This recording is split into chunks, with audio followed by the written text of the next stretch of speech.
দিনের আলোয় তো প্রায়শই আসা হয় স্মৃতিসৌধে, আমরা এটা দেখি কেমন। কিন্তু বিজয় দিবসের আগের রাতে স্মৃতিসৌধ এবং আশপাশে যে এলাকা সেটা আলোক সজ্জিত করা হয় এবং নিরাপত্তার বিষয়টা একটু জোরদার করা হয়। তো পার্শ্ববর্তী একটা বিশ্ববিদ্যালয়ে লেখাপড়া করা সুবাদে এখানে যাওয়া আসা করা হয় রেগুলার। তো আসলাম, দেখলাম কেমন মানে জায়গাটা কেমন লাগছে এটা দেখার জন্য মূলত আসা। বেশ ভালো লাগছে এবং আশাবাদী আগামীকাল বেশ সুন্দর উদযাপনের মধ্যে দিয়ে আমাদের বিজয় দিবস কাটবে।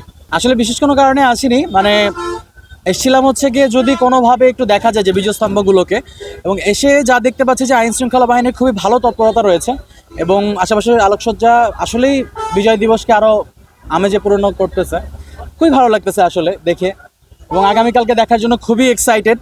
সবাই আসবো, ফুল দিব, এছাড়া বন্ধু বান্ধব নিয়ে আসবো অবশ্যই। রাত পেরোলে বিজয় দিবস, এই বিজয় দিবসকে উপলক্ষ করে আজকে স্মৃতিসৌধে বিভিন্ন আলোয় আলোকিত হয়েছে যা, এবং আশেপাশে পরিবেশটি অনেক সুন্দরভাবে সাজানো গোছানো হয়েছে এবং চারিপাশটি দেখছি যে নিরাপত্তা বেষ্টনীতে ঘেরা।